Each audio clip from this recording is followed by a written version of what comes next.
All of this stuff is dangerous, quite simply. And we've got thousands of peer-reviewed studies going back decades linking these exposures to adverse biological effects. So we're talking about how it impacts our biology. And from those adverse biological effects, links to a long list of serious diseases, including cancer, including ADHD. Welcome to the Soaring Child Podcast, where parents of children with ADHD learn tips and tricks to help their child soar at home, at school, and in life. We feature interviews with experts, medical professionals, and parents just like you who are learning how to reduce ADHD symptoms using food and other natural strategies. Because children with ADHD deserve to soar just like every other child. I'm your host, Dana Kay. Hello parents, this is Dana Kay here with another edition of the Soaring Child Podcast. Now listeners, today's episode may blow your mind if you've never heard of it before. And some of the information we're going to share, it may seem shocking and to the extreme. However, we feel it is relevant to share as awareness. Here is the key. Now, if you've been listening to the podcast for a while, you would have heard me talk about the bucket. You know, we're all born with a metaphorical bucket, and the key to a healthy life is to keep the load on the bucket as low as possible. Some of us are able to effectively empty our buckets out of our body on a regular basis, meaning that we've got optimized detoxification pathways, whereas others are unable to, as their pathways may be compromised. So what happens is over time, our buckets fill up with toxins, with medication, poor diet, and they get so filled that they tip over into our body. And that is when disease occurs and symptoms come out. This is what is happening to our children. Their buckets are full and we need to help empty them, help reduce that inflammation in their body and the brain. And that is what natural ADHD symptom reduction is all about. One area we haven't delved into that adds to the load on the bucket on the podcast is EMF. Okay. And my guest today is going to share and open up the curtain on EMF exposure. Lloyd Burrell is creator of the EMF Health Summit, the science of healing and consciousness masterclass event, best-selling author of the book Healing with Vibration, author of the EMF Practical Guide, and founder of electricsense.com, which has over 4 million visits since its inception in 2009. He is so passionate about educating people about the dangers of man-made electromagnetic fields and sharing solutions and helping people reconnect with the healing forces of nature. Now it's time to welcome Lloyd to the Soaring Child. Hi, Lloyd. Thanks so much for joining us today. Hi, Dana. That's a great intro. Thank you. No, it's great to have you here. And, as we were discussing before we hit the record on this podcast, it's funny because, I'm Australian that live in the US, and you're from the UK and you're living in France. And it's funny because I don't think I've ever interviewed someone that doesn't have an American accent. So we were just laughing about that because when you came on, you were like, well, I'm not used to speaking to people that don't have an American accent. And it was the same for me. Yeah, so it's a big pleasure to have you here today. And, just your passion for this topic really, really got me. And, you mentioned that you don't do many podcasts on this topic, but you felt compelled to do this one because it is for our kids. So tell me, how did you get involved in this topic? Yeah, I got sick. I picked up my cell phone one day and answered it. And I had this reaction, which just seemingly came out of the blue. And looking back, there was a kind of what you've actually just described, the toxic bucket. That is it. And there was a lot of things happening, kind of bubbling under the surface, which brought me to this point on this day in February 2002 when I answered my cell phone. And then I just started, reacting. And because people go, well, how did you know? And it was like, well, it was really hurting me.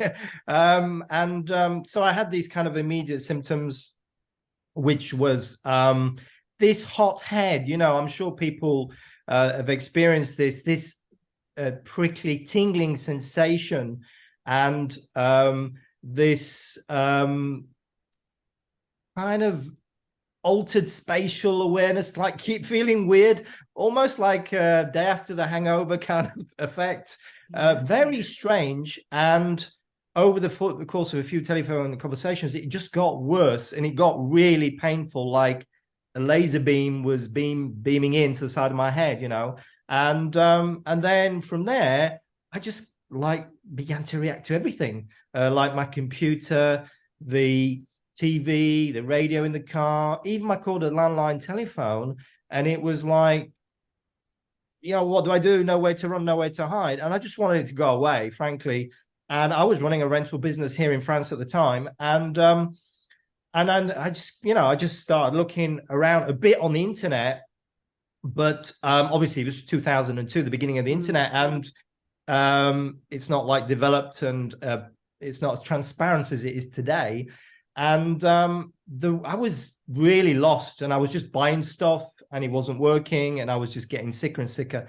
And it took me best part of 10 years really to get my health back on track, which was a very holistic approach to health based on EMF protection, which we're going to talk about today. I know these solutions, which are, a lot of it is just education, but it's understanding kind of the nature of the problem and also the nature of these electromagnetic fields. No, wow, what a story. And I think that the best professionals come out from their own personal experiences, and that's exactly what happened with me and my son. And so I really appreciate that story and that journey.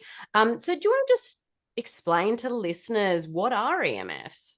Yeah, right. So actually, well, EMFs are everywhere all the time. We live in an EMF world. So EMF, when I say EMF, I mean electromagnetic fields. Some people, like experts, they say EMR, electromagnetic radiation. Some people, when they say EMF, they mean electromagnetic frequencies. But I'm actually talking about these man-made electromagnetic fields. It's from the devices, because like I say, we are electromagnetic beings in an electromagnetic world. And that sounds, what does all that mean? Well, like the Earth's core, it gives off a magnetic field. The Schumann resonance, the heartbeat of the Earth, this is all scientific. And the cell membrane potential, that is like the definition. When there's no potential there, it's the definition between life and death. It is, these electrical and electromagnetic forces come before everything and define who we are. And yes, chemistry obviously is important, but it's actually the electromagnetic and the energetic which is above all of that. And we are energetic beings, electromagnetic beings. We've got this biofield surrounding us, and there's all of this communication going on. Where are these communication systems which are operating energetically, electromagnetically, in all of these different invisible ways? And so what's the problem? Well, the problem is that things have just gone crazy. We've got all of this, what we call wireless. And what we're really talking about is radio frequency, electromagnetic radiation. And so certainly when you use those terms, which are the scientific terms for it, you think, oh, that doesn't sound too friendly. Well, it's not. And so there's a whole load of controversy around this. And I mentioned, before I came on, my work is censored, my website's censored, my book's censored. And because the reason it's censored is because there's so much money to be made out of all of this, selling off the licenses by our governments principally. So unfortunately, our governments don't want us to know this, the dangers of this. They want us to know how great our cell phones are, but they don't want people to know about the dangers. And so what we're actually talking about, just to be clear up front, is we're talking about wireless and wired. And I don't like using that term wireless again, because it's an industry term like smart, Bluetooth and all the rest, which kind of make it seem friendly when it's not. It's but just to sort of differentiate between the two kinds of exposure.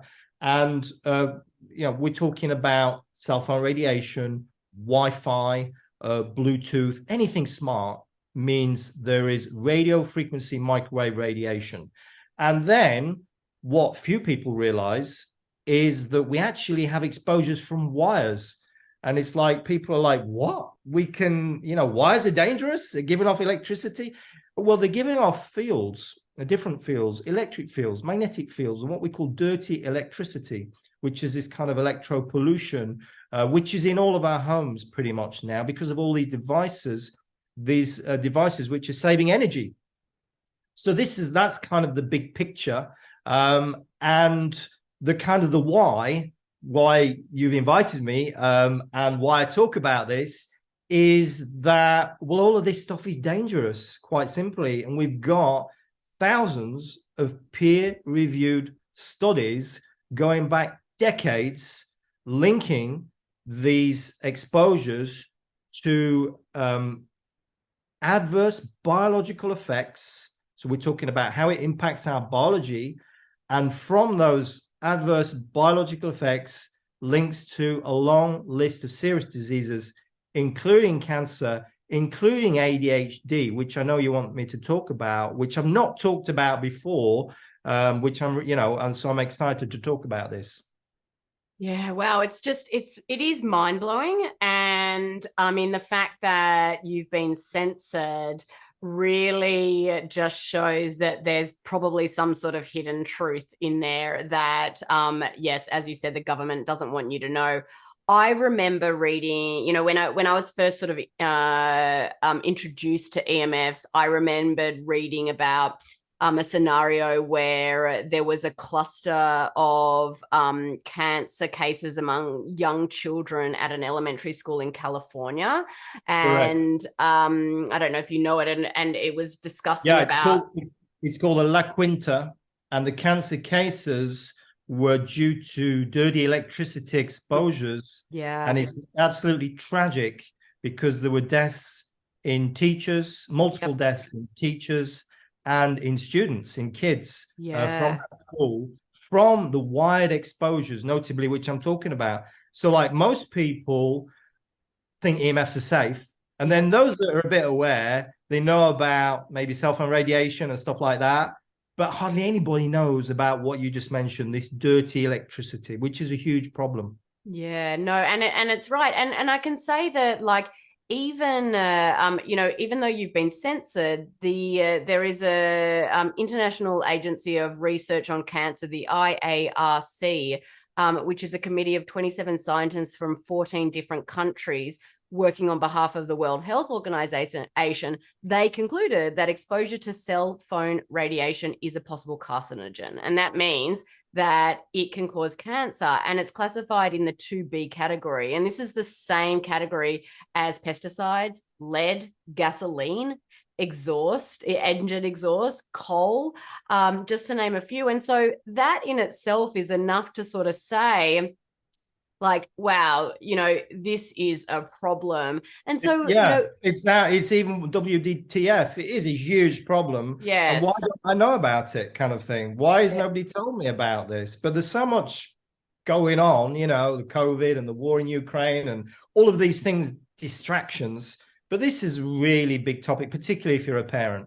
Oh, definitely. And it is about that education. And so why do you think it's such a big problem for children these days? Well, very simply, because what we know from the science is that,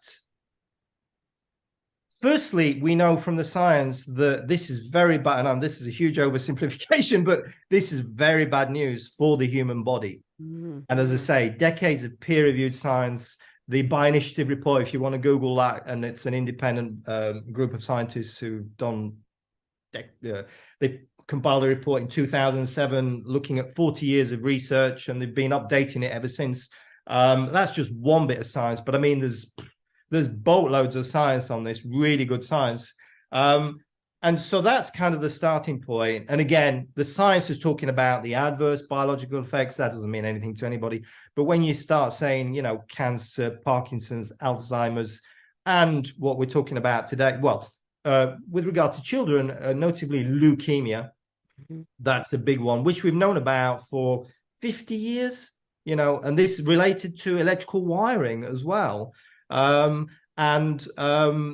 what we're saying very simply is, of all of this nastiness, which becomes of using potential nastiness, which becomes of using these technologies, wired and wireless, let's not forget that all this is way worse for kids. That actually, and again, I'm quoting science, and this goes back to the 1990s, a gentleman called Om Gandhi, who did some brilliant research on this. And we know that children are quite simply more vulnerable than adults. And there is some very graphic images online, which are on my websites and other independent websites, where we show the picture of a 5-year-old's brain and a 10-year-old's brain, and we can see like the penetration of the radiation is much greater on the 5-year-old than on the 10-year-old. And there's a whole load of reasons for this. And, what that means is the radiation has a higher absorption rate. And there's multiple reasons, but one of the things is because the bones are just thinner. And also children have more conductivity, they have more fluid, so improved conductivity, which kind of makes sense, because electricity, EMFs, water, conductivity, that's really simple to understand. So the neutrons in the brain are less protected. We got more fluid. We're naturally absorbing more of this radiation. And one of the other things we also know is that children's immune systems are not fully developed. So that leaves them open to these kind of onslaughts. This onslaught, this stealth toxin. So that is the research on this, which has been confirmed multiple times, 2012, 2015. It's not flash in the pan research, this which Om Gandhi did. And we have also, brain cancer is one of the leading causes of death now in the US. And clearly we have this in terms of cancer, and we have this link between these adverse biological effects, what it's doing to the brain, what it's doing to the blood-brain barrier, which protect the brain. Again, this is like 1960s science. We knew this since the 1960s, and yet here we are, everybody walking around putting their cell phone next to the brain. And so that's just that's the kind of overview, and that kind of gives you the impression that, well, it's all about the brain, then it's just protecting the brain. Well, no, actually, it's full body effects. That's what the science is saying also. And also specifically with regard to, behavior, and particularly with regard to children. And we have got some science on this. And one of the reasons why this is, I'm going to share a few studies with you because I think it's important that people understand. But one of the things is to understand is that, all kids have got phones now. And, a 2014 study found 75% of 4-year-olds have a cell phone.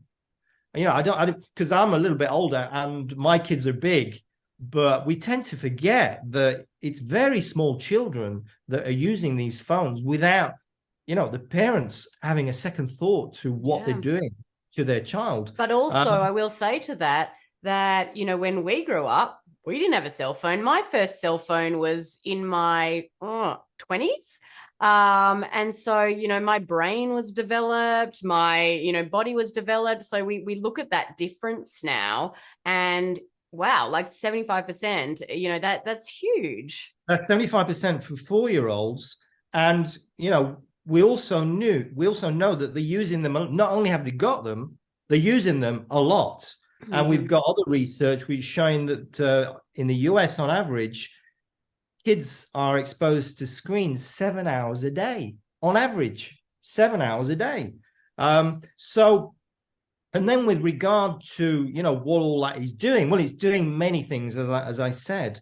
But one thing I want to share with you is the research regarding notably ADHD. Yeah. And we do actually have some pretty good research on this.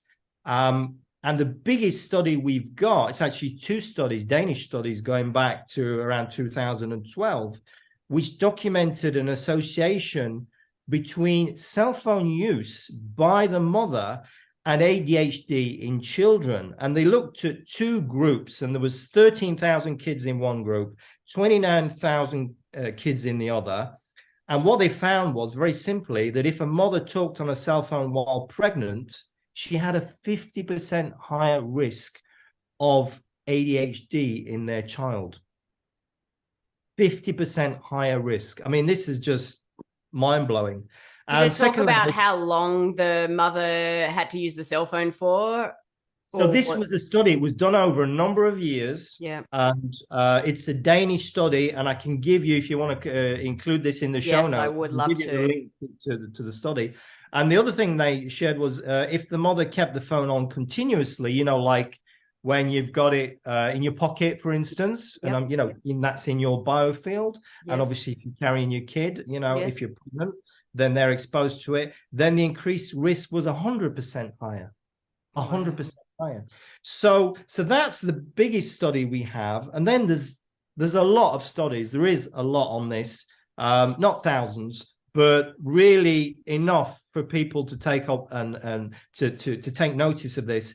I've got a 2020 study, which I just want to mention, which is based on research from Kaiser Permanente, which found children of mothers who were exposed to high levels of magnetic fields. So when I say magnetic fields, we're really talking about like what your refrigerator gives off, but also what electrical wiring gives off, what those sockets, multi-plug things, where you've got on, everybody's got around their computers to put the extension boards in and all of that. Yeah. All of those, they give off magnetic fields. And so what they found was that mothers who were exposed to high levels of, and also even just electrical wiring in walls, just light switches and stuff, it can all work perfectly, but there can be a high magnetic field. This is very common.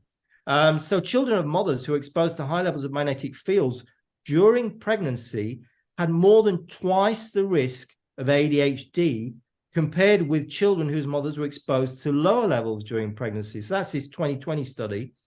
And that was done by Kaiser Permanente, or however you say it. And that's a pharmaceutical company. Yeah, based on research from Kaiser Permanente. Oh, no, sorry. That's an insurance company, isn't it? Yeah. I'm not sure. It's they're doing a lot of studies, Kaiser, quality studies, and that's why I'm referencing this. So yeah, and then we've got a lot of research on animals too, like mice and rats and stuff like that. We've got Yale research on pregnant mice. And interestingly, a 2013 study, because one of the things is, most of these studies, they just look at EMFs, but it doesn't work like that. Because what you said at the beginning, Dana, you talked about this, I call it the toxic barrel, but, of this accumulation of toxins. And we are, at one level, we are these energetic beings, as I said, but at another level, we're this accumulation of toxins, increasingly so. And so the problem isn't just the EMFs, it's the EMFs with the toxins, with your energetic electromagnetic system. And that's the perfect storm that we're creating. And so interestingly, and there are a few studies on this, and that's why I wanted to mention this one and to underline this point. This is a 2000 research study, found that children exposed to lead, now lead, think paint, water, candles, there's all sorts of weird ways you can be exposed to lead. So children who are exposed to lead, who made more voice calls on their phone, were at a significantly greater risk of developing ADHD symptoms. And wow, so there's a lot of research on this, and I mean that's just some of it on the ADHD. This paper here came out just this month, I don't know, a week or so ago, which is a really good summary paper. It's mainly on the wireless. It is in fact only on the wireless. But again, we've got the wired and we've got the wireless. And the other thing I want to mention also is because I do talk a lot about EMFs, and EMFs are important because we're in this electromagnetic world and we are these electromagnetic beings. But with regards to kids, there's this non-EMF aspect also in terms of screen time and what that's doing with all, this 7 hours a day on average kind of thing. I mean, even if in some kind of magical way that wasn't, screens weren't EMFs, then we have science showing that, children, and I'm sure you've talked about this before, but all of this social media, checking social media, then we've got studies which show that children which are doing that are more likely to develop symptoms of attention disorder. Definitely. And I'm sure you've heard of a lady called Victoria Dunkley. She's an MD who's wrote a book on this topic. And she blames a lot of children's health problems, these mental health issues, on this electronic screen media. And we're talking about mood, anxiety, cognition, behavior, social interaction, all of these issues. And we're not even talking about EMFs. We're just talking about the screens and what that can do. And lastly, I just want to mention, and I say it's big topic, but there's a whole thing with the blue light at night, notably. And again, this is almost separate, but it is obviously an EMF because all light is on the electromagnetic spectrum. All of life is on the electromagnetic spectrum, but blue light at night, which is from screens, because that's non-natural. Blue light's natural. The problem is blue light at night. What we know is that inhibits melatonin production. And melatonin, okay, so that's obviously I'm not teaching you anything here, but maybe you didn't know. I think you're teaching the listeners for sure. I mean, I definitely talk about all of this in my program when I'm working with families, and you're touching on all of those topics on the blue light, the technology, the screen time, the EMFs. And so, I mean, it's all fascinating, but it's also something that's within our control to fix. And so I think that that's the important thing. I just want to say to listeners, don't, all of a sudden take all this in and get really, really worried that, you've got to fix everything in your house tomorrow. You don't need to do that. We're going to talk about strategies to help protect our children just coming up. But I just want you to know that, and as I say many, many times, Rome wasn't built in a day. You don't need to make all these changes overnight. So just take this information in, sit with it if you need to. Just ponder on what is going on in your house, what's going on in the environment, in your child's life, and then look at implementing slowly different strategies that can help. And so, Lloyd, I think this is a perfect time to dive into what can we do to protect our children. It's a perfect time. The perfect segue here is to go meditation. And that is now you've given me another dimension to that. So when I do that, people are thinking, oh, is he gone all Zen Buddhist? But this moment of reflection, it's but when I go what I'm actually talking about is U for understand, M for measure, and M for mitigate. So it's a little way of remembering this. And so the first thing is just understand, get your head around this, take a deep breath, as you just said. And what we're talking about here, is this radio frequency, microwave radiation? Is it electric fields? Is it magnetic fields? Is it dirty electricity? It requires a bit of a learning curve, understanding that. And we first need to know that to be able to deal with it. So it's not like, oh my God, there's a cell phone tower. I've just heard this guy with a weird accent on Dana's show, and he's talking about, these EMFs from outer space, and what do I do? And so no, we don't do it. We keep nice and calm, and we understand. And this is a measured approach, a scientific approach, understanding these exposures, and get some education on this, so you begin to what these different, so a cell phone tower, that means it's radio, it's wireless, it's radio frequency, the cell phone, like the Wi-Fi, all of that, and begin to understand these different categories. That's the first thing. The second thing is to measure, because if you don't measure, you're clueless. And I was clueless for a long time, and I was walking around, and it was like, and then I went and bought a meter, but because I'm a cheapskate, I bought a cheap meter, and it was useless, and I wasted time and money on that. And so you need to get a decent meter. And I've got some meters. I don't know if you talk about meters ever, and I'm not saying it's the best meter, but it's an American-built meter, and that means you can get it easily, and it measures the three of the kinds which I've just mentioned, RFs and magnetic and electric fields, and it's easy to use. And that's called tri-field EMF. Tri-field, T for Tommy, F for Freddie, number 2. Yeah. And and the easy to use thing is, and I'll just put it just out of curiosity, and you can see there's not much going on.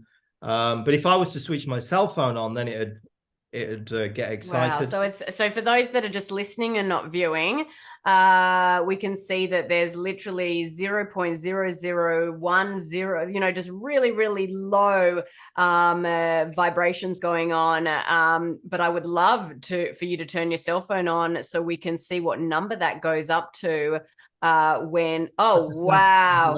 Wow. It went up to like switching it on. Yep, just switching it on, it went up to... Just switching it on. I'm not even doing anything. Yeah, 0.1111 or 0.448. It's going up. Yeah, wow, that's going high. That's just switching it on. So you can just see or hear me talking about it, that And that, I'm not telling you fibs, that is switched on. Yeah. And now I'm going to... And that went up to, when you put that near there, it went up to 2 point something. I've switched it off. Look, airplane mode. Oh, and now it's on airplane mode and it's gone back down to 0. All quiet again. Yeah. Yes. So this is like seeing is believing. So you can listen to this guy from England with a weird accent all day long, and anybody else talk about this. But until you really get a meter, which doesn't cost, it's an investment. It costs a few $100s, and I know for some people that's out of their budget, but for others, it's not. And you can group together with your neighbors or your family. Good idea. Really, it's such a great investment. It's like as important as having a screwdriver in your home, in my view, because everything you bring into your home is a potential source of pollution. Of this pollution, which leads to these adverse biological effects, which can lead to this this long list of diseases. And just one thing I want to make clear is it's not because you can't feel these effects that they're not impacting you. Yeah. And it's not because your kids can't. We're talking about kids here. And, the reason I started online was because as a father, it disturbed me so much to see a kid with a cell phone walking around playing with a cell phone, using a cell phone. And that's why I started all of this, Dana. So it really is the most important thing. Even if you don't take action for yourself, take action for your kids. So just to finish off, we've got U for understand. We've got M for measure, using not necessarily this meter, but there's lots of meters, but a good one. There's lots of crap out there too. So get something decent. And the third M is mitigate. And mitigate, how do we mitigate? Well, there's 3 ways to mitigate. First, we can just turn it off, turn the thing off. And one way of turning off is airplane mode. And I can walk through some different scenarios if you want, like with the cell phone and stuff. Also, more practical tips if we've got time. But yeah, so just very quickly, turn the thing off, whatever the source of that exposure. And we can't always turn it off. So if you can't turn it off, what do? Increase the distance. Why is that going to make any difference? Well, because the thing is with these EMFs, most of these EMFs, when you increase the distance, your exposure decreases exponentially. So it's not linear. It's like it's in a big way. So a small increase in distance. So like if you were not to use instead of using your cell phone next to you, and I really don't advise that, but if you were just to use it like that, that is an exponential reduction in exposure. But I'm not suggesting that, folks. I'm not suggesting you put it anywhere near your head when it's switched on. And the third way is to shield.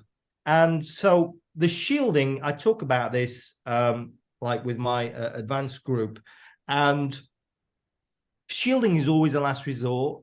And so what happens is when people, it's like, oh my God, there's a cell phone. I didn't realize, there's a cell phone tower out there. It's like, oh, what do I need to, where do I buy that paint and that, that special netting and thing? No. We don't do any of that.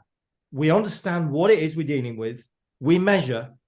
And then if we can, so if it's a cell tower, obviously we're not going to turn it off. We're not going to increase the distance. So yeah, probably, yeah. Possibly, but maybe not. Maybe the exposures aren't that significant. Maybe it's not as bad as you think. Maybe that Wi-Fi router or your printer you never even realized was giving off an RF signal, was emitting this radiation. Maybe that's worse than that cell tower which is outside your front door. And that is often the case. And so that's why we need a meter.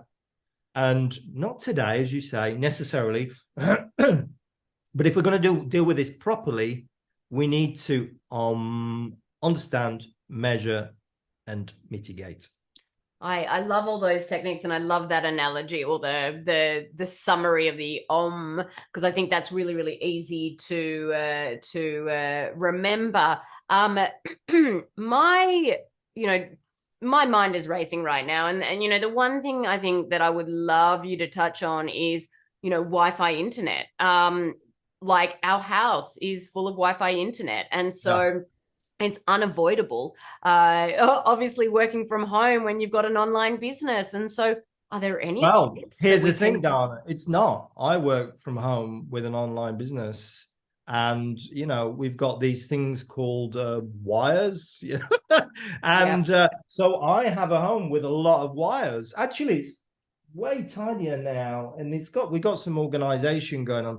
I had the office redecorated, and it was an opportunity, but it's wires, and wires are the key, because wires are safer, wires are faster. In terms of data protection, wires are better, and everything you can do wirelessly, you can do with wires better. So there is the visual aspect, obviously, but apart from that, it's just win-win-win, honestly, all the way, and particularly in terms of your health.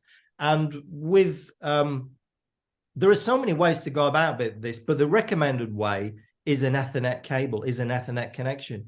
And like we've got to a stage now, people don't know what that is anymore, but it's that cable, because some people they've only known Wi-Fi, the wireless, but you can actually connect modem routers via a cable to a computer. And obviously you can't do that with a cell phone, although you can actually, there is a workaround even to do that with a cell phone. Pretty much everything can be wired and should be wired, and that's the safest way to go. And but that is kind of like what we're aiming for ultimately. But what we're aiming for today, the little tip I'd like to give people, is to turn off your Wi-Fi at night. Yes. And again, why is this important? Because we're back to the whole melatonin thing. And just to say, melatonin is not just a hormone. It's considered by many leading experts, medical experts, the master hormone. And it's got all kinds of cancer protection properties, antioxidant. It clears up all the damage. When you go to sleep, you're not just passing the time away waiting for the morning. It's when your body heals, cellular regeneration, rejuvenation, detoxification. It's when it's all going on. And EMFs throw a spanner into the work of all that. If you unplug your Wi-Fi at night, you're doing yourself a big favor. And you can go in and mess about on the settings and program it and do all that. I don't recommend it, because a lot of these modem routers, they have system updates frequently, and then you lose the settings, and then it's back on again. And again, unless you've got one of these, an EMF meter, for those that are listening and are watching, you won't know. So the way to do it for sure is to unplug it. And there are technological solutions, obviously, to do this. The simplest I know of is with like, you know, those mechanical timers we put on Christmas tree, or we put on to make the burglars think that we're there, you know, at certain times, switching the lights on. Just put one of those on. Costs like $10, and that will automatically switch it off at night on when you want it to do that. That is a really, really great tip, for sure. And yeah, look, I think, Lloyd, this has been so helpful and eye-opening for listeners. As you said, it's a massive topic. But, you know, we don't need to jump out of our chairs and start doing all of this now. But I think that we know the why now. You know, we know what we need to measure it. We know what we need to mitigate it. And so it's all about that education and doing it for our children. I think this is a perfect segue to end today's episode. I could be talking to you all day long, and I'm sure you probably want to go and enjoy your evening. What time is it there? It's nearly 7 p.m. Yeah. Okay. Well, I should definitely let you go and have some dinner, but I want to thank you, Lloyd, so much for joining me today and just sharing your knowledge, your wisdom, your experience, your personal experience with all of our listeners. Just let listeners know again where they can find and follow you online. So electricsense.com, sense as in common sense, all one word, electricsense.com. And it's very user-friendly. There's a free report, and it's education. And there's a regular podcast, the longest running podcast on EMFs. And that's all we talk about. Actually, EMFs and energy, because it's all energy. Energy is everything, and everything is energy, as Tesla once said. Fantastic. Thank you once again for joining me today. Listeners, thank you for tuning into this week's episode of The Soaring Child. I'm Dana Kay, your ADHD health practitioner. Keep on thriving. Thank you for listening to the Soaring Child podcast today. To learn more about how to help your child with ADHD soar using natural strategies, visit our website at ADHDthriveinstitute.com and follow us on social media at ADHD Thrive Institute.